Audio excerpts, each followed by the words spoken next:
turma, vamos entrando. Caiu a ligação aí, mas a gente vai voltar no ar. Vai dar certo aqui agora, hein? Aí, Walter entrou. Você só tá de Agora, lado, irmão. Você tem que hã? virar sua câmera. Ela tá de Exato, lado. agora é assim, Aí, agora é assim, agora é assim. agora sim. Vamos que vamos. Vamos que vamos. Turma, nós vamos falar de IA, de tecnologia, inteligência artificial, mas deu um bug aqui. Mas vai dar certo. Nós estamos aqui com o cara. Peraí, deixa eu ver se o Paulo Vitor tá aqui, não tá não. Paulo Vitor, na hora que ele entrar aqui, eu aceito ele. Seguinte, Exato. Walter. Turma, a ideia aqui é usar e abusar desse cara que manja tudo de inteligência. Todo mundo acha que inteligência artificial, que tecnologia, que digitalização vem um garoto de 20 anos falar. Só que, só que nós temos um monstro aqui. Você sabe, Lázaro, que eu estava hoje falando com um grupo de pessoas sobre inteligência artificial e o que é interessante quando a gente analisa é que é a primeira tecnologia que é utilizada, consumida e, de alguma maneira, iniciada antes pelos mais velhos do que pelos mais novos. E não aqui no Brasil, no mundo inteiro. É mesmo? A razão disso é que, na verdade, a inteligência artificial é uma ferramenta absolutamente simples, singela, até da forma como você usa, porque você usa a linguagem coloquial, então não há nenhum segredo como era tudo que chegava até agora. E a segunda razão é que, para você poder utilizar a inteligência artificial, você precisa de extensão vocabular, bagagem e conteúdo.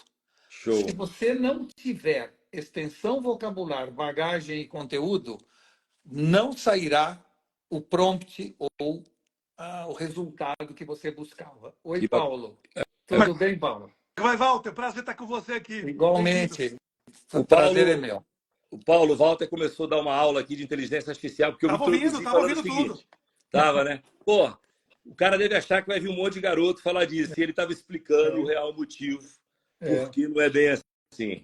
é a tal ponto isso, Lázaro, que o etarismo está sendo previsto que vai acabar nas empresas. Aham. A razão disso é que, se você não souber a diferença entre enfrentar, afrontar e confrontar, não sai o pedido que você queria. Se você não souber a diferença entre teto e abóbada, não virá o desenho arquitetônico que você imaginava. Então, é fundamental que a gente tenha extensão vocabular. E extensão vocabular, bagagem e conteúdo vem com hábitos de leitura, com tempo de vida, com muito mais vivência. Por isso, para os mais velhos, a inteligência artificial é uma ferramenta mais simples de usar do que para as demais gerações. Paulo, eu vou falar, Walter, fazer um comentário aqui. Eu sempre falei o seguinte, cara, que é sabedoria para mim? Primeiro, você tem um conhecimento, você tem informação, você tem uma informação por aí. Tu pega essa informação, estuda ela, ela vira conhecimento, Certo. certo?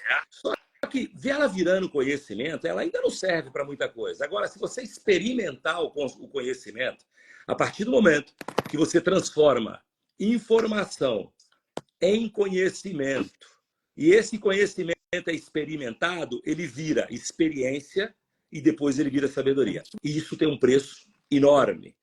Porque você pegou a informação, estudou ela, virou conhecimento, você experimentou seu conhecimento. E isso precisa de um tempo, não dá para queimar etapa. É verdade, é verdade. Eu acho que é isso. Eu acho que a extensão da sua vida é um contínuo aprendizado, mesmo que você não Isso. estude, que a gente confunde conhecimento com sabedoria. Assim, mesmo que você não estude, você está aprendendo o tempo inteiro. E esse aprendizado, eu vou dar um exemplo que é interessante. Outro dia eu pedi para o pessoal fazer um exercício de me desenhar no Midjourney um jantar com Cleópatra, porque eu sempre brinco que a imaginação me permite, neste momento, ir jantar com a Cleópatra e voltar. Então, em função dessa brincadeira, surgiu assim: vamos fazer um prompt e vamos ver quem faz o melhor prompt mostrando um jantar com Cleópatra. E muita gente fez prompts muito bons, só que 99% das pessoas que estavam aí fez um prompt da Cleópatra com uma janela ao fundo, aquele monte de comida na mesa, às vezes com Júlio César ao lado ou não, e na janela tinha as pirâmides de Kelpis, Quefren e Miquerinos. Uma Dependendo da época, pessoa... dependendo da época, vai ser Júlio César ou Marco Antônio, né? Porque antes dos Exatamente, dois. César Marco Antônio. Mas o mais interessante, e é isso que eu estava dizendo para esse pessoal, era o seguinte: é que a distância de Cleópatra para as pirâmides é maior do que a de Cleópatra para nós. Opa! São 2.400 anos versus 2.000 para nós. Segundo, ela morava em Luxor e não em Cairo. Então, não tinha pirâmide onde ela morava, mas a tendência nossa, de maneira caricata, é colocar as pirâmides associadas a Cleópatra. Só a Total. bagagem, só a vivência, o espírito do tempo é que te dá essa noção, entendeu? Você sabe, Walter, Walter, eu sou historiador de formação e ainda especialista em Egito e Roma, por isso que eu gostei da conversa. Verdade, E que sabe por legal. quê que eu fiz história? E detalhe, tá? Quando eu me aposentar, eu vou fazer filosofia ainda, fazer um mestrado em filosofia. Você sabe que eu estava sugerindo para o pessoal lá em Brasília que eu achava que a partir de agora, é claro que a gente deveria fazer muito mais investimento em inteligência artificial, revisar métodos de ensino, mas uma coisa básica para se fazer era retornar filosofia no ensino básico. E por que isso? Porque filosofia é a ciência de fazer perguntas. E a Total. inteligência artificial exige que você aprenda a fazer perguntas. E eu Então, vou te dizer mais aqui, irmão, para você empregar a cultura corporativa dentro da empresa, você tem que saber fazer é perguntas. isso aí, Uma claro. das formas mais sensatas, inteligentes de você implementar a cultura corporativa dentro do seu time é fazendo as perguntas todo o tempo, a É respeito isso aí. daquilo que a gente deseja que aconteça. Perguntando sobre as atividades diárias do trabalho, sobre o planejamento estratégico. Então, perguntar é importante. Eu também 100% de acordo, irmão. É Walter, Lázaro, o deixa, método deixa, socrático. deixa eu só corrigir aqui que o Lázaro falou que ia fazer filosofia quando se aposentasse. E eu sei que tu não vai se aposentar, Lázaro. Então já Nunca. começa a estudar filosofia, porque, como tu fala várias vezes, eu vou me aposentar, sabe quando? Do caixão, né? Então, só corrigindo aqui o Lázaro, que eu sei que ele vai aí, a aposentadoria dele tá longe. Acho que nem vai acontecer essa aposentadoria É um dele. E, Walter, Mas, vou repetir aqui o que alguém falou, né? Que você é um ícone, e realmente você é Obrigado. um ícone, e me impressiona bastante, né? Eu acompanhei você e acompanho, e vi muito material você falando dessa pauta, né? Do que chamam de gestão 4.0, do que chamam de transformação digital. E veja bem, porque a maior crise que tem nas pessoas aqui são duas. Ou inteligência artificial é uma bobeirinha moda, ou o inverso. Vai substituir e vai deixar 1 milhão de pessoas desempregadas. O que você está dizendo é o seguinte: peraí. Pelo contrário, se as pessoas não tiverem repertório, vai ser muito difícil elas conseguirem extrair coisas da própria inteligência artificial. Porque para você poder fazer as perguntas certas, você tem que ter repertório. Até porque, vamos lá, o Google está aí, o YouTube está aí, tem muitas coisas que o Google e o YouTube já respondem há décadas. E as pessoas não sabem extrair do YouTube e do Google as perguntas certas. Você está dizendo, então, que na inteligência artificial é mais ou menos isso? É isso que eu É, entendi? mas eu acho que é isso mesmo, mas é mais do que isso. Eu acho que, primeiro, deixar claro para todo mundo que está nos ouvindo e conversando aqui conosco, na minha opinião, inteligência artificial não vai tirar o emprego de ninguém. Alguém usando inteligência artificial vai.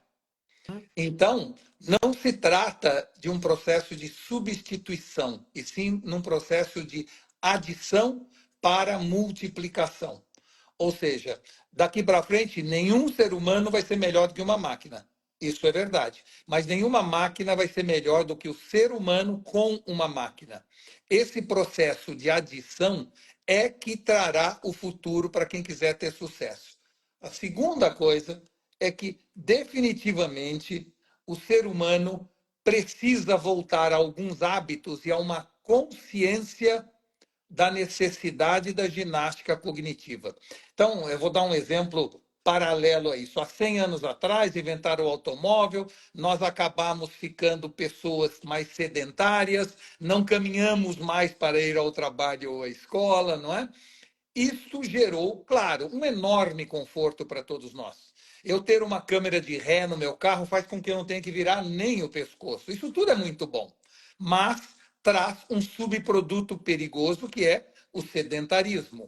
Então, a sociedade, 100 anos depois da invenção do automóvel, já entendeu a necessidade de pegar um carro, ir até uma academia de ginástica, subir na esteira e fazer 1 hora de ginástica. Por que, que nós chegamos a essa conclusão? Porque nós entendemos que daqui para frente o sedentarismo que foi gerado pelo conforto passa a ser perigoso para a nossa saúde. Da mesma forma, nós deveríamos, neste momento, estar entendendo que a máquina de calcular tirou a nossa necessidade de calcular, o celular tirou a nossa necessidade de guardar todos os números de telefone na cabeça, a necessidade de buscar conhecimento está hoje tudo no celular, numa biblioteca da Alexandria.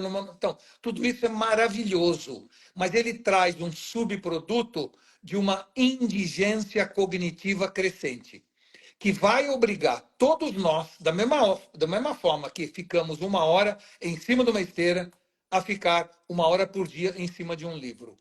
Se não tivermos o exercício mental, o exercício cognitivo, com a mesma necessidade do exercício físico, nós teremos um futuro de inteligência artificial e burrice humana, o que é ruim, né? E não vai levar a sociedade para um bom caminho. Cara, eu estou 100% de acordo contigo.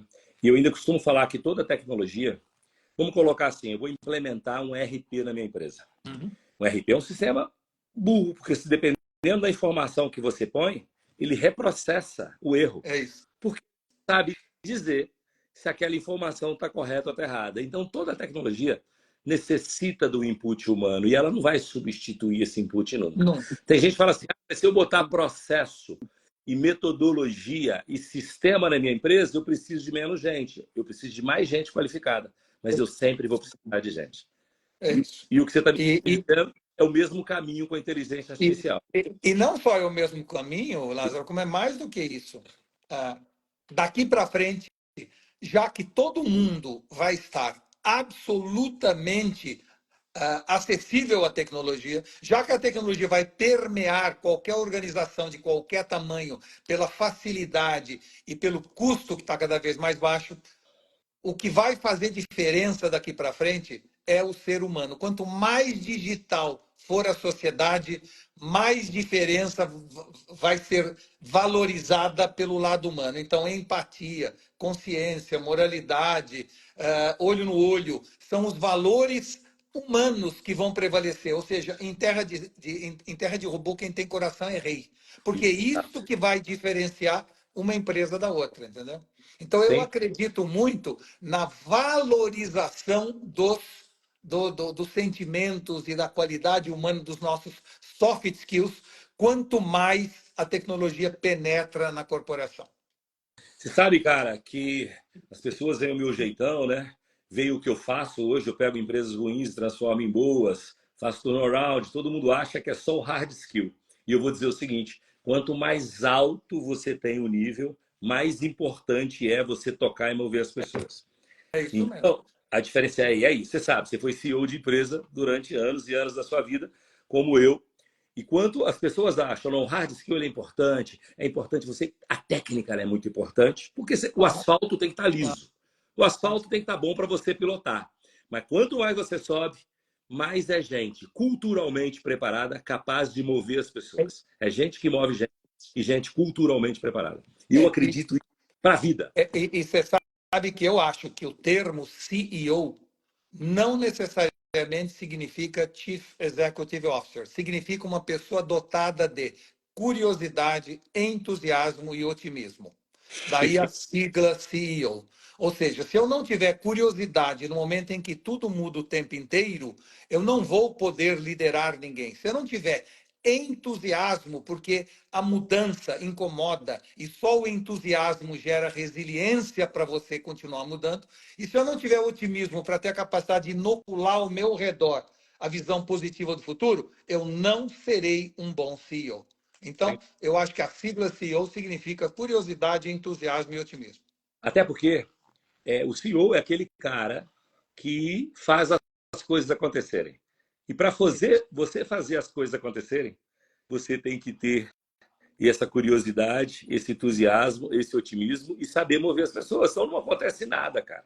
Ninguém faz É nada isso aí. sozinho dentro de uma empresa. E, aliás, um bom Então, assunto para a gente conversar um dia, e nós vamos ter outras Sem oportunidades, sim, dúvida. é o assunto de que nós sempre partimos do princípio que precisaríamos ter uma relação com o nosso público interno, com o nosso público intermediário, entenda-se franqueados, ou colaboradores, ou até fornecedores, e com o nosso público final, vamos entender nossos clientes. Nós sempre entendemos que a relação com eles deveria ser uma relação tranquila, sem sobressaltos e sem incômodo. E mais recentemente a gente descobre que a relação com esses vários públicos tem que ser uma relação incomodada, senão ela fica acomodada. Se você não tiver uma relação onde gera um certo grau de desconforto, seja em cada um deles, onde quem está embaixo quer subir e quem está em cima não quer descer, se eu não gerar essa sensação nas pessoas, eu estarei perdendo a fidelização, perdendo o entusiasmo, perdendo o engajamento, porque pessoas se engajam exatamente pelo incômodo. E o Yuval Harari, grande historiador que estudou história como você, ele diz o seguinte: religião dura 2000 anos e uma empresa boa dura em média 50 anos. Por quê? Porque a religião tem, em relação aos seus clientes, entenda-se fiéis, uma relação incomodada. Você ganha ponto para ir para o céu, você perde ponto para ir para o inferno. Você tem os skins, que são os escapulários, santinho. Você tem a confirmação da fé, que são as várias fases, como exatamente um game. E esse processo de gamificação da relação é fundamental para você manter o engajamento. É isso que gera nós pagarmos para nossos funcionários trabalharem e eles não vêm com muito entusiasmo para a empresa. E um bicheiro no Rio de Janeiro convoca milhares de pessoas para a escola de samba, essas pessoas pagam para trabalhar, trabalham o ano inteiro e são muito entusiasmadas em ir trabalhar. Por que que isso acontece? Porque, no fundo, ele conseguiu criar uma relação gamificada. Eu estou na ala 2, quero ir para a ala 3, eu tenho ganhado a Portela do Salgueiro, eu tenho uma gamificação no processo, isso gera um incômodo, incômodo que tira o marasmo e leva para a dinâmica. E essa dinâmica ela é fundamental. E o mundo digital, a inteligência artificial, permite agora que a gente crie relações gamificadas, utilizando nossos neurotransmissores, serotonina, dopamina, ocitocina, para gerar esse incômodo positivo. Então, hoje, se eu sou um cacau lover e eu entro num shopping center, alguém me fala, vamos tomar um café? Eu posso ir no Starbucks ou na Cacau Show. Claro que eu posso. Mas se eu não for na Cacau Show, eu vou estar incomodado porque não vou ganhar pontos por ser um cacau lover. Esta relação é que faz eu viajar mais de TAM do que de Gol ou Azul. São esses incômodos positivos que geram essa conexão e esse engajamento. Walter, nessa parte do acomodado que você falou, eu vejo muito isso, tá? Nas empresas que a gente está, tem muito empresário que está acomodado. Essa geração mais nova, ou seja, quem já está nascendo no digital, na era da transformação digital, ele já está mais entusiasmado porque ele está meio ali, né? Nasceu nativo nessas coisas, né? Ele já está olhando de outra forma porque ele não está num processo de mudança daquilo que ele estava acostumado. E cada vez mais, o que funciona hoje não funciona amanhã. Isso sempre foi assim, só que cada vez esse intervalo está mais rápido, está mais curto. Por que você acha, ou, na verdade, como é que a gente pode trazer, abrir a cabeça do empresário que está aí seus 10, 15, 20 anos, que não é entusiasmado, porque ele não é nativo nessa tecnologia, nesse pensamento, nessa filosofia da transformação digital, que dor a gente tem que provocar para esses caras perceberem que tem que se movimentar para esse assunto. Como você falou, não tem nada a ver com faixa etária, tem a ver com se manter atualizado, né? Claro. Olha, primeiro é importante entender que gestão de qualquer negócio, em qualquer fase da história, inclusive em qualquer tamanho de empresa, nada mais é do que ter a sabedoria de dividir seu tempo entre pendência e tendência. Isso é que faz um bom gestor. O problema é que as pendências são tantas que elas acabam afastando o gestor das tendências. Ou seja, todos nós, no comando de algum negócio, acabamos mais preocupados com o fim do mês do que com o fim do mundo. E isso, em momentos de mudança, é extremamente perigoso. Então, a primeira coisa é assim, como é que faz para mostrar para essas pessoas a importância disso? Acho que não precisa mostrar. Cadáveres e verdades vêm à tona. Senta na beira do rio que eles emergem naturalmente. Primeiro isso, tá? Segundo, é muito importante entender que estas novas gerações são entusiasmadas pelo digital, mas elas querem cada vez menos. E isso é o mais preocupante. Nós somos diferentes da máquina pela única razão de que a gente quer as coisas. O que define o ser humano é a vontade de querer, que o Nietzsche chama de potência da vontade ou vontade da potência. Ou seja, se nós não quisermos nada, nós voltamos para a era das cavernas. Tá? Cara, você deixou a bola picando para eu chutar. Deixa eu te falar uma coisa. Eu participei de uma conferência há pouco tempo para jovens menos de 30 anos de idade. Quando me perguntaram assim, Lázaro, o que o CEO tem que ter na cabeça? Eu fui presidente de empresa, eu tinha 36 anos de idade. O Paulo Vitor é um CEO, o Paulo Vitor é presidente de empresa com 37, né, Paulo? Menos até quando Vou você fazer foi. 37. É isso aí. 36. Quando eu virei, fizeram a pergunta para mim. E eu falei o seguinte, autorresponsabilidade sobre você e sobre os outros, você ter uma responsabilidade em fazer as coisas acontecerem e saber tocar as pessoas e uma boa dose de ambição. Eu estava indo bem até falar ambição. Quando eu falei ambição, quase queriam me matar. Falaram comigo assim, não, o que vale hoje é gestão colaborativa. Só. E esse negócio de ambição é coisa de velho, está ultrapassado, anos 80, 90. O negócio é gestão colaborativa. E eu tive de dar a resposta seguinte. Gestão colaborativa, ok, eu acho maravilhoso, mas ela forma bons colaboradores. Para o C-Level, o topo da pirâmide, eu preciso de gente preparada, ambiciosa, outliers que gostam de liderar e que sabe que são os seres humanos que fazem a diferença. Entendi. E aí, cara, a turma é, ficou brava comigo. exato. Eu falei da ambição. A palavra ambição, pumba. Isso. A palavra ambição, ela tem sempre uma visão. Por isso que eu disse que a pobreza vocabular, ela tem uma dificuldade muito grande de expressar e de entender. Então, é assim, ambição, eu posso ter ambição de salvar o mundo. Eu posso ter ambição de escrever um livro.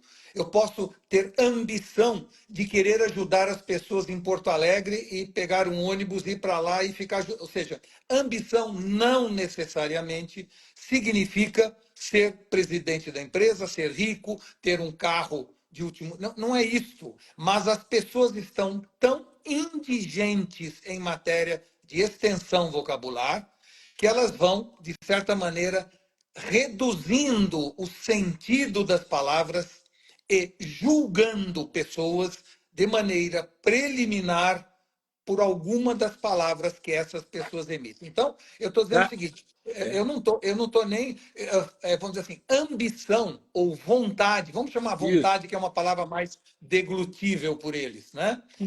Foi a vontade que fez pessoas se jogarem em 1500 no mar desconhecido porque eles queriam saber o que tinha do outro lado do mundo. Ou seja, ambição é o que moveu o mundo desde o tempo das cavernas. No século XVII havia na Inglaterra uma loteria cujo prêmio era: você pode passar uma semana com cientistas na Real Academia de Ciências de Londres. era tal a vontade de saber as coisas que as pessoas compravam um bilhete de loteria para ter acesso ao conhecimento. Hoje a gente tem uma biblioteca de Alexandria no nosso bolso e não quer saber porra nenhuma. Exato. Então, isto é que é o problema. Não tem nada a ver com eu quero subir na vida, porque para muita gente subir significa uma coisa e para outros significa outra coisa. É. Então, essa nova geração que está disposta a mudar o mundo, mas com preguiça de arrumar o quarto, eles têm uma enorme dificuldade de expressar sua vontade. Isso tem a ver, e um dia a gente conversa mais sobre isso, sobre o papel da propaganda, a minha área de atuação. A propaganda até o ano 2000 era uma propaganda aspiracional. E no ano 2000, ou lá pelo ano 2000, a gente tomou a decisão, pelo politicamente correto, pela pressão das massas, a ser uma propaganda identitária. E o mundo da propaganda, que antes falava, se você fumar tal cigarro, você alcança o sucesso. Se você tiver essa margarina em cima da mesa, seu café da manhã vai ser o café da manhã dos sonhos, com o marido romântico e as crianças felizes. Tudo aquilo que a gente vendia no produto, não é, fazia com que as pessoas consumissem. Aí, de repente, no ano 2000, nós falamos, é um absurdo fazer isso. Não é verdade um café da manhã desse, com uma dona de casa linda e bem arrumada, com as crianças felizes. Isso não é a realidade. Vamos mostrar pessoas não bonitas, desarrumadas, jeans rasgados, chinelo, porque isto é a realidade. E aí nós fomos para um lado, enquanto publicidade, de expressar a realidade a partir de uma visão identitária. O resultado disso, e a gente esqueceu e foi um pecado mortal, é que, de alguma maneira, as pessoas compram produtos para serem uma melhor versão delas mesmas. Porque se é para ser aquilo que eu sou, eu não preciso daquele produto. Então, de repente, a propaganda deixa de funcionar ou perde sua eficiência, apesar de um maior engajamento das pessoas. Sim. Eu estou me vendo naquele café da manhã, como é meu café da manhã? A criança está correndo para a escola, o marido lendo jornal, não prestando atenção em mim. Isso é verdade, realmente. Só que aí eu não preciso comprar essa margarina, porque não vai mudar nada. Então, na hora em que eu passei do aspiracional para o identitário, eu perdi a potência da vontade. Legal. E a partir daí. Total, verdade. Exato. E aí, a partir daí, como em comunicação não há vácuo, os influencers foram para o aspiracional e roubaram o espaço da propaganda. E hoje, uma marca, para gerar aspiração, tem que ir no influencer e contratá-lo, porque eles, enquanto marca, não exercem mais esse poder da vontade das pessoas quererem ser alguma coisa.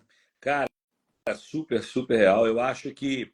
Eu falo sempre, né? Eu não gosto, eu não celebro. Lázaro, você gosta de trabalhar com a nova? Para mim não existe nova, velha geração. Existe gente apaixonado pelo verbo fazer. É isso. Gente que está afim de ser construtor de história e não contador de história. E é isso que me move na hora de eu fazer a seleção. Gente apaixonada pelo verbo fazer, gente que quer construir sua história, gente que sabe que ser comprometido acima da média consigo próprio é tão importante quanto qualquer tipo de coisa. Que isso é qualidade de vida. Você se comprometer consigo mesmo. É isso aí. Você ter vida de qualidade. As pessoas confundem ócio com qualidade de vida e trabalho com escravidão. Esse é o grande problema. Isso né? Eu isso sempre foi vi, vendido. sempre vi o que eu faço como o maior prazer da minha vida. Então, eu me sinto realizado por causa disso. Eu acho que assim, na hora em que nós tiramos da comunicação em geral a potência da vontade e em seguida o politicamente correto entrou e de alguma maneira inviabilizou a história ou condenou a ambição, essa visão de que nenhuma, vamos dizer assim, nada justifica eu de alguma maneira lutar por um CNPJ. Né? Ou seja, as pessoas entenderam que nenhum CNPJ vale um AVC. E deixa eu dizer, estão certos, não vale mesmo. Certíssimo. Não vale mesmo. Ou seja, se para você ser um bom executivo te avilta, não seja, mas seja alguma coisa. Ou Isso, seja, outro dia eu vi num post um negócio assim: você é de propósito ou sem querer? Uma frase maravilhosa. Ou seja, maravilhoso. para que você existe? Se você acha que existir, você tem um propósito que é diferente do meu, havia o Donald Trump e havia a Madre Teresa de Calcutá, mas ambos querem, Exato. ambos almejam, ambos desejam. O que Ó, você não pode é não querer. e, e Entendeu? ambos realizaram cada um na Claro, sua área. claro. Exato. Ambos são fundamentais, né, para a história. Tudo. Ó, não sei se você concorda comigo, depois eu quero te fazer uma pergunta. Eu tenho um negócio para mim. A turma que está assistindo a gente aí. Se você não tem uma crença para viver, um propósito para sair da cama e uma causa para lutar, você tem um problema. Você tem que saber. Quando você diz você tem um problema, né, pode dar a sensação que a gente está naquele mundo das pessoas que querem ter sucesso. O conceito de sucesso não é Não um é conceito de celebração externa, é um conceito de celebração interna. isso aí. Ou seja, eu posso ser, para mim, um homem muito bem sucedido e para o mercado, não. E está Exato. tudo bem, não E é? sucesso vai além de dinheiro. É Muito além. Aliás, o dinheiro é uma das formas de sucesso, claro, E eu claro, conheço um monte de gente que tem muito dinheiro e é medíocre. É muito sem medíocre, dúvida. entendeu? Aliás, eu diria o seguinte: o dinheiro tem um risco dentro dele embutido de mediocrizar a pessoa e da pessoa se transformar num ser argentário e de valores não muito profundos, um pouco superficial. A gente tem, ao ter dinheiro, que tomar muito cuidado para que isso não ocorra. Até porque Exato. É um a exercício régua diário. a régua do sucesso está totalmente ligada a essa régua do dinheiro, né? Infelizmente, E né? tá errado. O que não é isso, né? A régua do sucesso não é a régua do dinheiro. Até porque se eu trouxer o outro arcabouço que é de legado, isso amplia muito mais, né? E se eu trouxer esferas para sucesso e legado profissional, pessoal, familiar na comunidade, a gente amplia mais ainda. E aí o que eu acho, Lázaro, é porque, por exemplo, quando você fala que as pessoas se ofenderam, que foi isso, né? Quando você falou Ofenderam ambição, quando eu disse a palavra ambição. é porque o significado foi sequestrado para ganância, né? Já que tem ambição, então quer dizer que tem uma índole quase que perversa e negativa para que você tenha que passar por cima de outras pessoas para conquistar, faça chuva ou faça sol, como Maquiavel assim o disse. Mas não é assim, né? Então, como o Walter muito bem falou, né? O significado foi sequestrado. E realmente, quem não tem ainda entendeu que o jogo é do repertório, né? Para a gente saber fazer perguntas certas, para que a gente entenda os significados e que a gente possa dialogar, né? As gerações não conseguem mais dialogar porque esse repertório, o significado das palavras, inclusive foi sequestrado. Tá aí a prova nesse teu exemplo aí, Lázaro. É isso aí. Exato. Walter, quero te fazer uma pergunta. Uhum. Você acha que a gente está em qual estágio hoje? Maio de 2024. Qual o Certo. estágio da inteligência artificial que a gente está nele? E o que essa turma que está assistindo aqui precisa fazer para não perder a onda? Entendi. Não ficar para Não, trás. primeira coisa que eu sugiro a todos, né, é, são três coisas. Primeiro, connect the dots, ou seja, das milhares de ferramentas que estão aí disponíveis, algumas são fundamentais para o ofício de cada um de nós. Se eu sou publicitário, é um tipo de ferramenta. Se eu sou advogado, é outro tipo de ferramenta. Então, primeiro, connect the dots, ou conecte os pontos entre você, a sua função, sua profissão, seu desejo, e as ferramentas disponíveis, e passe a estudá-las. Da mesma forma que eu faço ginástica 1 hora por dia, deixa eu estudar esse assunto 1 hora por dia. Então, primeiro isto. Segundo, keep calm, mantenha a calma, porque se você não mantiver a calma, você vai deixar de pensar e raciocinar com o córtex pré-frontal, vai transferir as decisões para a sua amígdala, que fica no centro do cérebro, e aí você não decide nada corretamente. Então, toma Lexotan, Lexapro, relaxa, porque está todo mundo no início do começo do princípio. E terceira coisa, Ou go seja, with the flow. tem um caminho. Você falou uma coisa aí. estudar. Estudar é aquilo que eu disse. Você pega a informação e transforma ela em conhecimento a partir do momento que você estuda, né? É isso aí, tem que estudar. Então, E se resposta você sua é. não acompanhar a evolução, aí você vai ficar para trás. Então, eu diria que connect the dots, keep calm e go with the flow. E o terceiro, que é go with the flow, significa o seguinte: vá na onda. Ou seja, se você tentar se antecipar com o seu negócio, você não vai pegar onda. E se você também ficar para trás, você não pega onda. A onda tem um momento exato de você poder surfar nesse tsunami que é a inteligência artificial. Então, nós vamos ter que aprender a surfar. Aí vem a pergunta: o que a inteligência artificial está fazendo neste momento no mundo? Ele está dando a cada um de nós CPF, eu não estou falando ainda de CNPJ, CPF. Cada um de nós agora tem uma decisão a fazer. A decisão é: nós queremos continuar normais ou vamos nos tornar exponenciais? É uma decisão individual de cada um. Você pode querer continuar normal, tá tudo bem. Né? Mas se você quiser virar exponencial, você vai ter que abraçar com entusiasmo a inteligência artificial, porque ela transforma qualquer homem ou mulher num super-homem ou super-mulher. É isso que ela faz. Ela me dá poderes que eu nunca tive. Ela me torna mais rápido como eu nunca fui.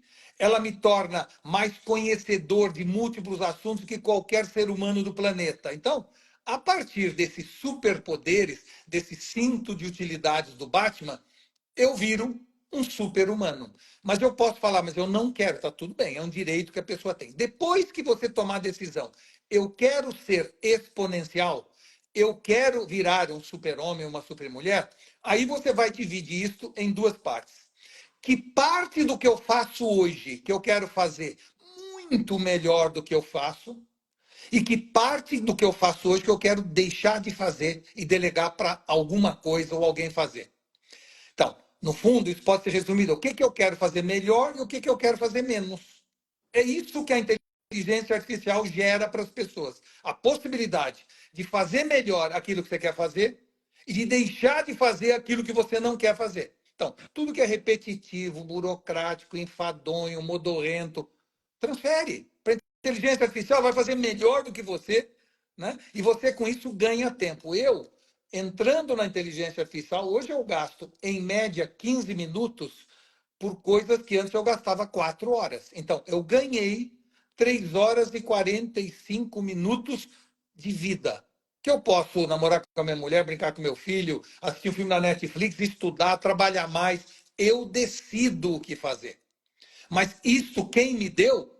A inteligência artificial. E, além disso, teve coisas que eu quis fazer muito melhor do que eu fazia.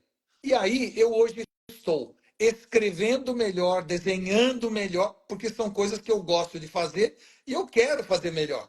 Show. Então, se você retirar da sua frente o que você não quer fazer e fazer melhor e, portanto, com mais senso de realização, aquilo que você quer fazer, é maravilhoso. Mas você pode continuar querendo ser um ser normal. Tá tudo bem. Total, irmão, você sabe que você traduziu aí uma filosofia que eu tinha de vida. Lázaro, mas você dedica muito. Para quê? Para trabalhar tanto? Não, pelo contrário. Então, uma coisa que era para minha vida. Quanto eu descobri aprendendo. Quanto mais eficiente e mais conhecimento eu tinha, menos eu trabalhava.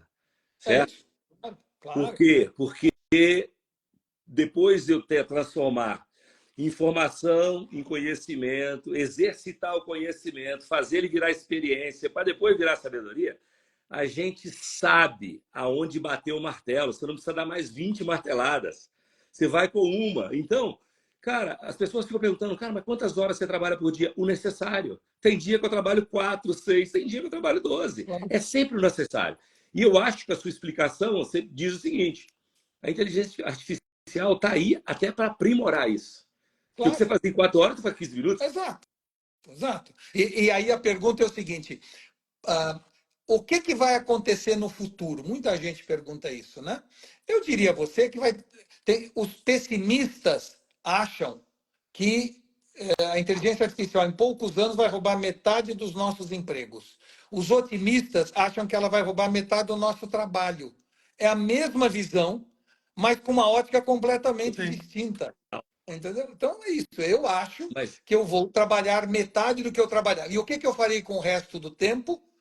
Eu estudarei mais, eu viajarei mais, eu provavelmente trabalharei mais. Ou seja, quando hoje um médico, em questão de 2, 3 minutos, compara a minha ressonância magnética com milhões de outras, graças à inteligência artificial, e o laudo sai automático sob o prognóstico, vai sobrar mais tempo para esse médico para ele perguntar para mim como eu estou me sentindo, como é que a família está reagindo ao problema, ou seja, vai dar a chance a ele de ser mais humano.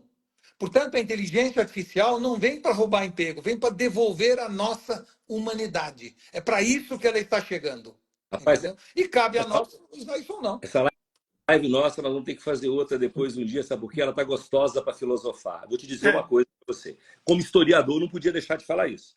Mas Claro. lembra o seguinte, lá no finalzinho dos anos de 1800, quando o transporte deixou de ser tração animal por via de combustão, surgiu o mesmo medo. Claro, Não tem mais emprego. claro, Não tem claro. mais emprego, porque agora o transporte é combustão, não é via animal, a gente vai precisar de muito menos pessoas. Você não coloca mais no lombo do burro, tu enche um vagão da locomotiva. E a sociedade foi se adaptando e geraram-se novos empregos. exato. Claro. Lázaro, toda a tecnologia, ela destrói funções e cria novas funções. Toda a Exato. tecnologia é assim, tá? Ah, o que o pessoal de Davos, lá do Fórum Econômico Mundial, acredita é que em 3 anos, portanto até 2027, vão desaparecer 85 milhões de empregos e vão surgir 92 milhões de novos jobs ou funções. A grande pergunta é se os 85 estão preparados para assumir os 92 milhões de jobs ou funções. O que nos faz concluir que empresas de educação e de treinamento serão a maior oportunidade empreendedora que este mundo já viu.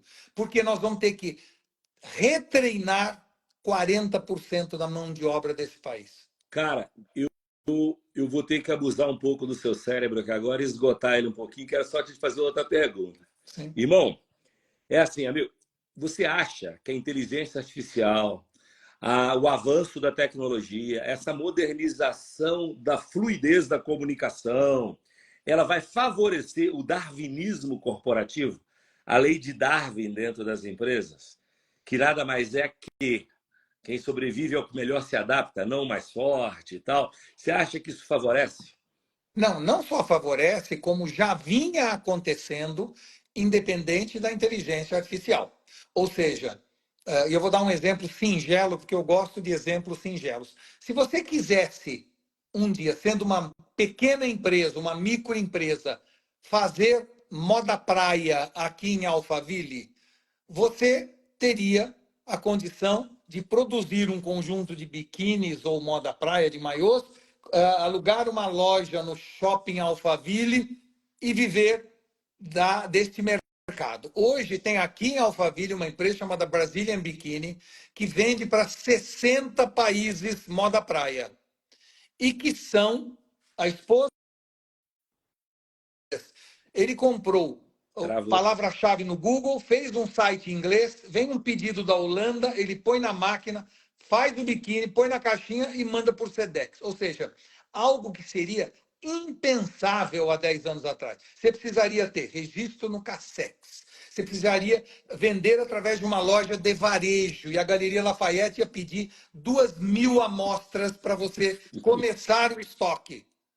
Tá certo? Então, é muito importante a gente entender de que antes havia uma diferença entre grandes e pequenos. O grande tinha acesso a dados, o pequeno não. Hoje, o pequeno assina como Netflix uma PH3A, uma Nelway, e tem acesso a todos os dados de todos os habitantes deste país. Antigamente, você tinha dificuldade de acesso a outros mercados, você tinha que ficar circunscrito ao seu. E as multinacionais é que estavam em qualquer país. Hoje, você pode estar em qualquer lugar do mundo e vender o que você quiser, inclusive entrar no metaverso, como faz muita empresa, e vender para todos os países que estão dentro dessa grande indústria dos games. Então, Daqui para frente, a única limitação é nossa visão e não mais o tamanho da nossa organização.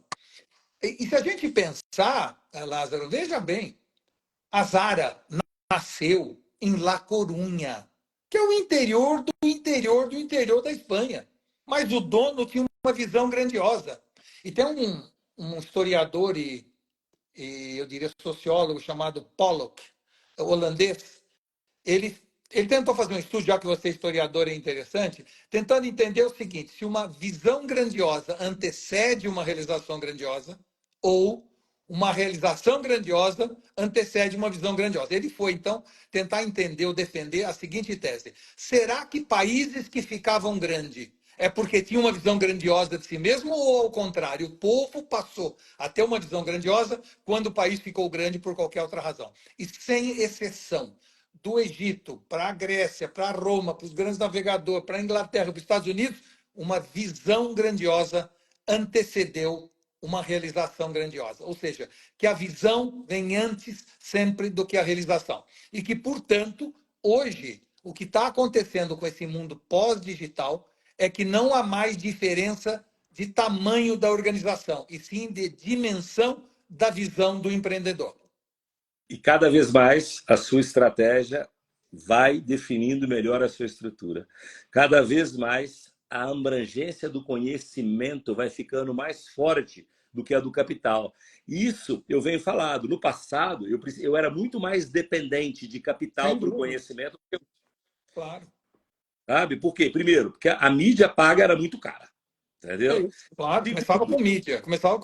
Exato.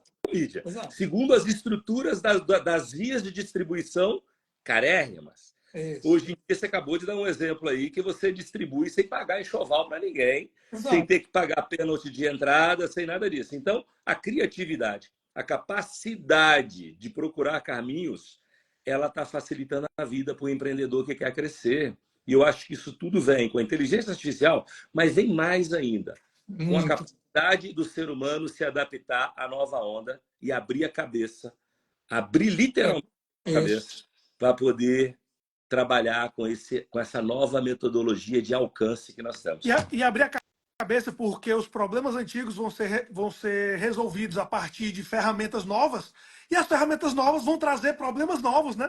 Que, com esses empregos novos para que as coisas aconteçam, né? Então, uma solução que resolve e acaba enterrando, vamos dizer assim, esses jobs mais antigos, elas vão necessitar de outros problemas, né?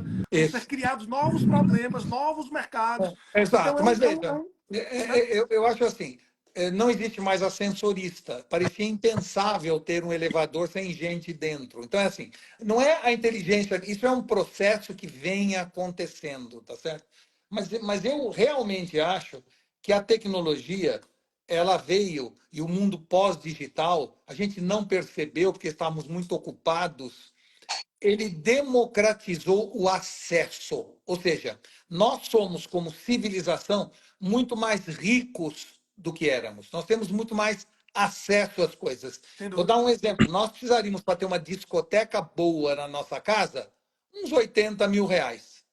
Hoje, com 9 reais por mês, você tem milhões de músicas a hora que você quiser. Total.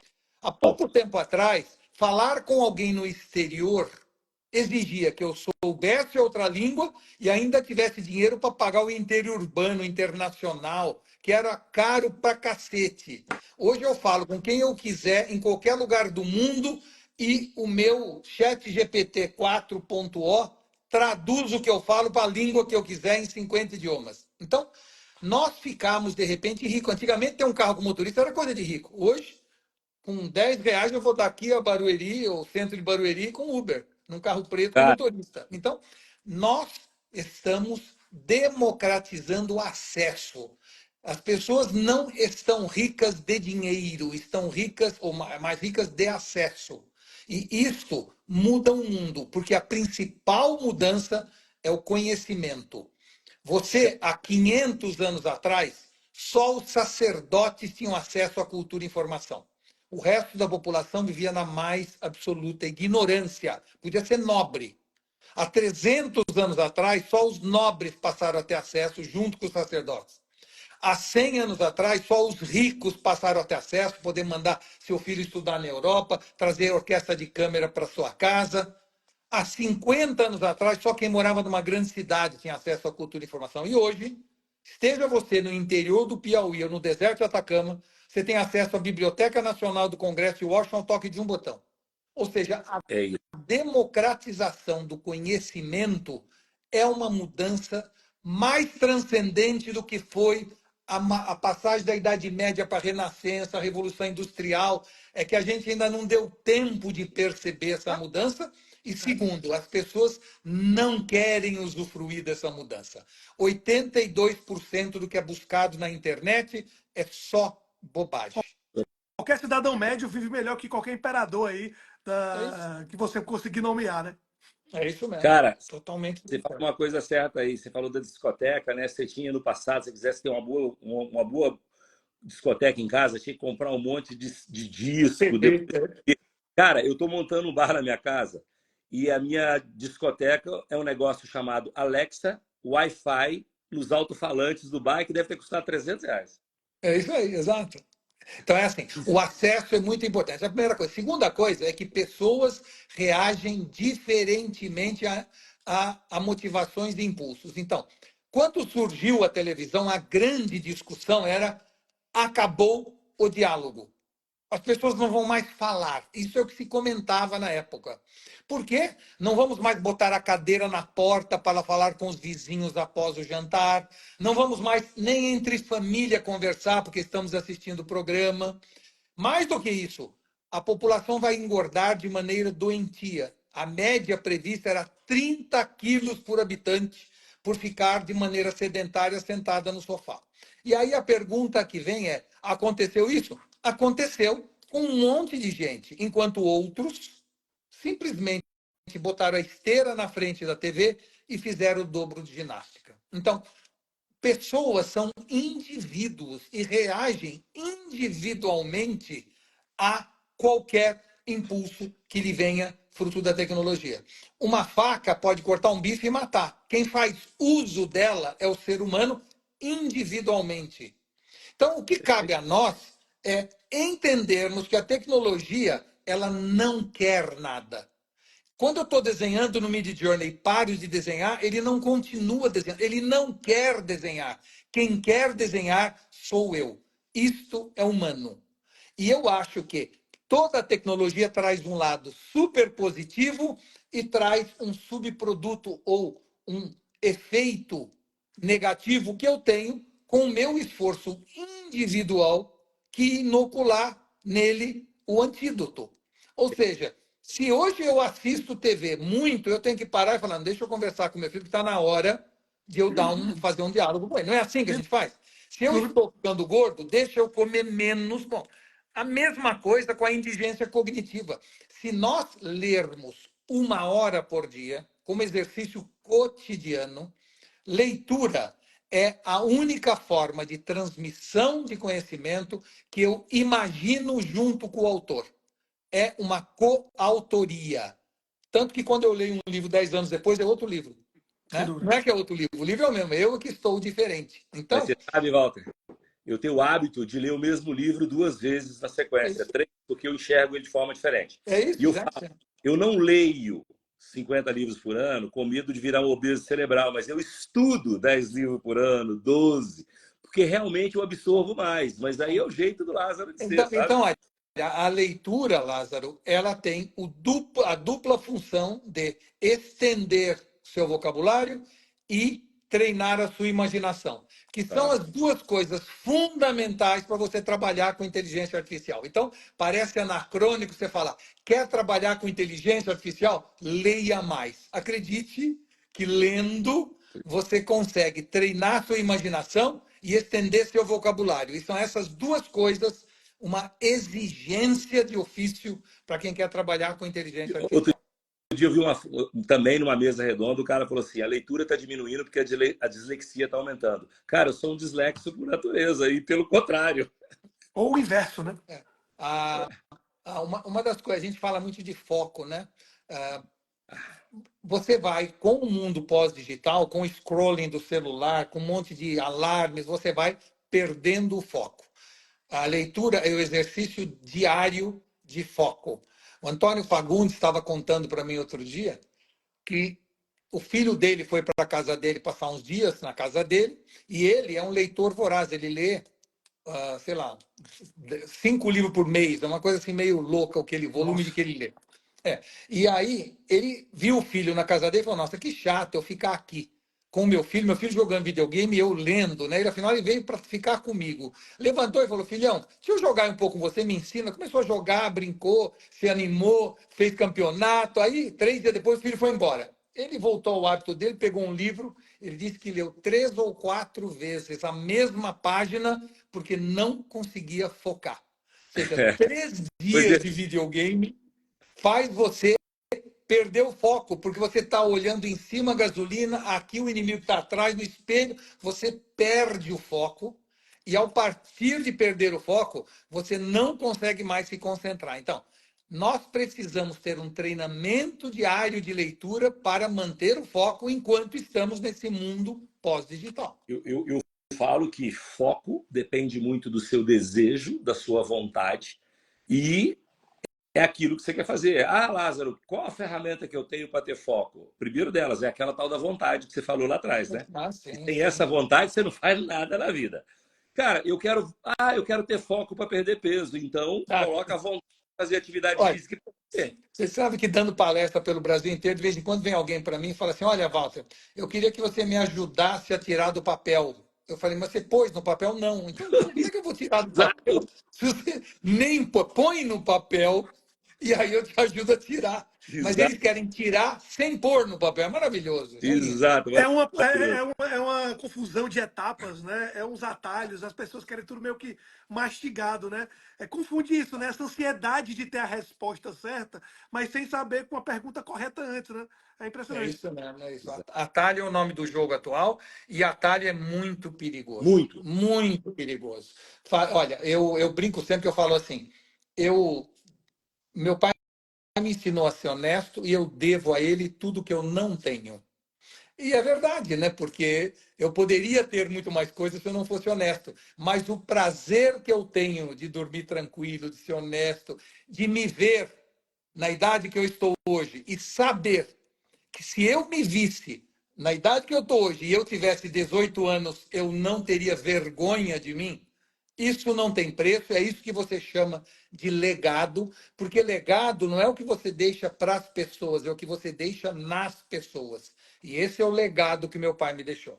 Cara, filosofia fenomenal de vida, Walter. Eu também concordo com isso, cara. E penso mais. Quando as pessoas falam assim, às vezes as pessoas se aproximam de mim, Lázaro, eu quero aprender com você porque eu quero um atalho. Eu falei, então você procurou o cara errado. É, Eu sou contra atalho, É eu não isso. acredito no atalho, eu acredito no processo que me tornou o que eu sou hoje e que eu ainda estou no quilômetro 2 da maratona, pô. Eu tenho 56 anos de idade e eu acho que eu estou no quilômetro 2, eu quero ter 40 pela frente. E É para isso. isso eu tenho que esquecer É atalhos. isso aí. Turma, tem uma turma assistindo a gente. Atalho. Ó, o Walter falou que o problema da população hoje é a falta de vocabulário para usar a inteligência artificial. Mas tira o atalho do vocabulário, que você vai ganhar muito mais experiência de vida e muito mais resultado e muito mais sucesso, muito mais legado, tirando o tal do atalho. É isso mesmo. Né? eu não quero Atalho polemizar, deveria, eu não quero atalho polemizar, mas teve deveria um. ser pior, atalho deveria ser pior do que ambição, né? Também No acho. É, entanto, ninguém reclama, né? Pior que eu falo o seguinte, se eu tivesse falado atalho, todo mundo ia bater palma. Eu isso. falei ambição, reclamaram. O pior é que às vezes as pessoas querem que a gente fale aquela coisa que as tornam mais passíveis de serem enganadas, né? Ela quer que a gente venda os 5 passos para faturar 2 milhões sem correr risco, que aumente a empresa 10 vezes sem precisar se alavancar. Quando a gente fala, pelo contrário, né? Eu, Lázaro, todo mundo que trabalha com a gente, você, quando a gente fala o seguinte, peraí, é mais consistência do que genialidade. Peraí. É mais fazer o básico bem feito do que dar grandes tacadas de Steve Jobs. Até porque, se você precisa que todo jogo você tenha 10 Neymars, primeiro, você não tem orçamento para ter Neymar. Você depender de talentos extraordinários, aí o jogo vira para 2 ou 3 de 1 milhão, né? Então, quando a gente fala isso, a gente sabe que comercialmente é o que o marketing não quer, né? Até o Lázaro estava falando um dia desse, como que às vezes o pessoal do marketing ele está treinado para falar o que o povo quer ouvir, inclusive persuadindo via enganação. Porque as pessoas gostam de ouvir o canto da sereia que não faz Isso. sentido. E é aquela coisa, sabe aquilo que tá muito estranho para ser verdade? Não é verdade. Só Isso. que a gente gosta, né? Porque eu não quero polemizar, mas agora falou uma pessoa mais cedo um pouco, falou o seguinte: poxa, tô assistindo essa live, que legal, muito conhecimento, parabéns. Mas continuo sem saber usar inteligência artificial. Ou seja, o cara quer um atalho, entendeu? É, Ele quer que em uma hora aqui ele já saiba usar tudo. é. Então é um perigo grande. A razão disso não é culpa das novas gerações e muito menos das antigas gerações. O problema é que o mundo ficou mais efêmero.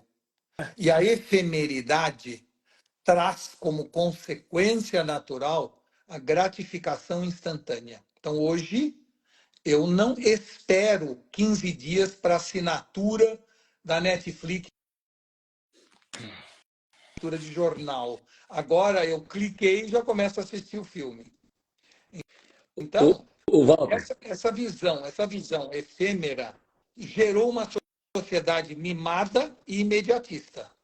Mas isso é um processo natural que começou lá atrás. Eu me lembro, eu sou mais velho que vocês, que boliche foi uma onda no Brasil que durou 7 anos. 7 anos, durante 7 anos as pessoas jogavam boliche, faziam campeonato, abriam novos boliches na cidade, até que foi arrefecendo como onda. Bom, se você pegar paleta mexicana, 1 ano, nasceu, 150 lojas abrindo, fecharam todas. Tem nego com saco de palito até agora em casa que não sabe fazer com aquilo, né? Aí você vem para food truck, 6 meses de onda.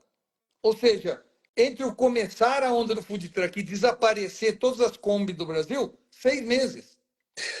Então, você vê que a sociedade está ficando cada vez mais rápida nas suas manifestações culturais. Latência cultural, se a gente falar em música, no tempo do gramofone, demorava 1 ano para pegar uma música e 2 anos para deixar de ser sucesso. Aí veio a vitrola, o iPod, agora no streaming, 1 semana para pegar uma música, 2 semanas para desaparecer. Então, tudo está mais rápido e mais efêmero. Isso gera uma nova geração cuja resposta biológica é: eu não quero compromisso com porra nenhuma, porque eu não sei o que vai ser amanhã, tudo muda o tempo inteiro. Então eles estão decididos a mudar o mundo, mas com preguiça de arrumar o quarto, porque o quarto vai desmanchar de noite. Eu não quero mexer nisso. As pessoas me mandam um vídeo dizendo: esse vídeo, assista até o fim, Walter. O vídeo tem 15 segundos. Eu falei: como assim? Se tem 15 segundos, como é que eu ia parar no meio? Porque as pessoas estão parando com 5 segundos do vídeo, não é? Então, Chega a as ser pessoas engraçado. estão cada vez mais efêmeras. E aí entra o lado, que uma coisa que um dia a gente tem que conversar mais sobre isso, que é o lado do marketing. O que é marketing, né? foi bom você Marketing, ter. marketing não é falar para as pessoas o que elas querem ouvir. Isso Mercadologia. não é marketing, né? Isso é enganação. Marketing é você projetar sobre o seu objeto, seja marca, produto ou empresa, uma luz oblíqua de tal forma que a sombra resultante seja maior do que o objeto. Significa você Fantástico. mostrar para as pessoas não o que você é, mas o que você vai ser. Isso é marketing. Então, marketing é mentir? Não, não é mentir. Marketing é o que a gente falava da potência da vontade, etc. Ou seja, uma semente já tem uma árvore dentro. Ela apenas não se expressou. Marketing é vender a árvore e não a semente. Nós achamos que o contrário do virtual é o real. Não. O contrário do virtual é o atual. Eu estou semente, mas eu sou uma árvore. E é isso que o marketing tem que expressar. O que não significa enganar ninguém. É. Entendeu? Ó, você falou do marketing, contar uma história aqui que é bom para todo mundo ouvir, principalmente quando você vê algumas coisas na internet. Eu contratei uma agência, contratei não. Uma pessoa apareceu e falou: Lázaro, deixa eu mexer no seu site pessoal. Falei: por quê? Tá muito ruim, Lázaro. Eu conheço você e você é brilhante e aquilo é muito ruim. Aí eu falei: ah, então ótimo, né? Então mexe, dei a senha. Ficou 3 meses mexendo no site. Aí eu falei com ele: quando que a gente vai conversar para eu te falar quem sou eu para você pôr no site. Eu já sei tudo de você.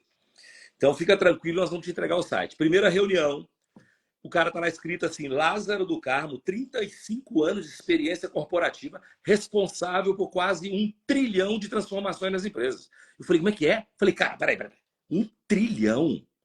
Aí ele falou, não, Lázaro, você não foi Sanofi Aventis? 10 anos? Eu levantei, você entrou lá em 94, o faturamento de todos esses anos no mundo. Das 1 trilhão, claro. E somei. Aí eu somei Natura, eu somei Grupo Silvio Santos, todas as empresas que você passou, que você gerou transformação. Eu falei, meu amigo, eu entrei na Sanofi como vendedor. Você está falando que eu gerei transformação nela, no mundo, mas você estava lá. Se você estava lá, você gerou transformação. Olha a questão de mentalidade, Walter. Ele falou, Lázaro, eu fiz o site do fulano, Beltrano, Ciclano. Ele me mostrou uns 10 sites. E estava escrito lá. Falei, cara, mas no meu não, você me desculpa. As empresas que eu gerei transformação são aquelas que as minhas ideias promoveram disrupção e eu levei ela de X para Y. Eu estar lá não quer dizer que eu participei ativamente. Por Então, vamos osmose. Por osmose. Você estar lá gerou energia. Se eu estou lá e a empresa faturava 15 bilhões de euros no mundo, eu participei dos 15 bilhões de euros. Isso que você deu como exemplo é um bom exemplo. Não é marketing, é enganação. Exatamente. Charlatanismo gourmetizado. Ele me mostrou uma dezenas de sites com essa informação trabalhada por eles e que o cara está aí falando das conquistas. Verdade, mas olha, eu acho que existe sim um grupo de pessoas que é enganador e um enorme contingente de público que quer ser enganado. Exato. É o casamento feliz entre a vontade e a necessidade. Está tudo bem. Eu só acho o seguinte: é muito importante quando a gente define a sua persona, a persona de alguém, você tem que definir o seguinte: você quer ser uma pessoa conhecida e sentida pelos outros por admiração e respeito ou carinho e simpatia? Essa é a primeira grande divisão, não é? Ou seja, a gente sente pelos outros ou pelas marcas 4 coisas: carinho, admiração, respeito e simpatia. São essas 4 coisas. Só que elas são divididas 2 a 2. Eu tenho de um lado carinho e simpatia, do outro lado admiração e respeito. Então, por que é assim? Porque admiração e respeito eu olho de baixo para cima. Carinho e simpatia eu olho no mesmo nível. Então, isso é que divide o sentimento da pessoa, a percepção. Então, se eu tenho carinho e simpatia, eu terei alto carinho e simpatia, baixa admiração e respeito. Se eu tenho alta admiração e respeito, naturalmente eu terei baixa simpatia e carinho. E se você tem alta admiração e respeito e quer ganhar carinho e simpatia, em determinado momento da sua vida, pela nova profissão, você tem que entender que vai baixar a admiração e respeito. Porque um vai ser próximo, outro é distante. Você trabalha com antípodas. E você tem que definir inicialmente isso quando faz um site, quando prepara uma palestra, quando faz uma live, seja o que for, você tem que definir o que eu quero transmitir e gerar nas pessoas em relação a mim. E a sua persona vai ser definida a partir desse grande divisor de águas. Meu amigo, fantástico. Muito bom. Eu acho que nós estamos aqui há quase 1h30. Já. Cara. Eu quero até dar um gancho aqui, ó, só para a gente finalizar. Nós vamos ter que marcar uma outra para falar, cara, de boa.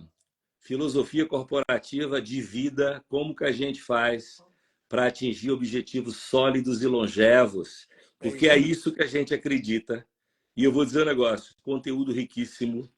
Alto nível. A gente precisa fazer isso mais vezes, até porque é o que a gente acredita, viu, Walter? Bem-vindo ao time, porque tudo que você falou é o que eu prego nos meus negócios. Ótimo. Tamo junto, viu? Eu queria agradecer muito a oportunidade de estar aí com vocês. Vamos estar mais vezes, que eu sei, não é? Então, queria deixar uma mensagem, basicamente o seguinte: pessoas que estão conosco neste momento, às 9h30 da noite, com tudo que daria para fazer, com milhões de filmes na TV, com milhões de músicas no Spotify, com milhares de amigos, estão aqui conosco. Essas pessoas já são vencedoras. né? É isso aí. Independente do que aconteça ou acontecerá, já são vencedores, porque são pessoas que estão em busca de informação, de troca de ideias, e, no fundo, isso que nós estamos fazendo se repete desde o tempo das cavernas. Isso que nós estamos fazendo é, no fundo, uma fogueira aonde a gente senta ao redor, troca ideias, troca conhecimento, troca informação. Então, o podcasting, ou esse tipo de live, nada mais é do que a fogueira que fez o mundo evoluir até aqui, até chegar entre nós. E daqui para frente, nós estamos acendendo essa fogueira para as próximas gerações que nos seguem. E ó, Walter, agradecer aqui você. Realmente, eu já te admirava antes, e cada vez com mais esse contato Obrigado. mais próximo, vou admirando mais ainda. Que bom que a gente vai ter outros momentos com você. E, ó, essa toda definição de marketing aqui, poxa, foi um negócio que, até comigo aqui, eu falei, nossa, fantástico, Tá parabéns. bom, ótimo, Ó, obrigado. a Mafé Santos perguntou o seguinte, ó, terá algum curso ou palestra com vocês sobre o Walter, acompanha o Walter, vê É, aí nas mídias, tem livro, tem vários materiais, acompanha ele lá que tem sempre algo em algum lugar ele falando sobre isso, tá? é isso aí. tem muita. Eu vou deixar essa live gravada, vou salvar aqui, vou botar collab com o Walter e com o Paulo. Então, se você for em qualquer perfil de nós três aí, você vai ter essa live. E lembrando o seguinte, turma, esse papo foi tão bom que era para durar 40 minutos, durou Pois. 1h23. E quase que a gente não entra porque estava dando pau. Nós vamos fazer mais vezes, tá bom? Ótimo, E é maravilha. isso. Um abraço, Gente, obrigado, Walter. Walter. Até a Obrigado, próxima. Obrigado, Paulo. parabéns. Valeu Até a lá. próxima. Tchau. Até mais.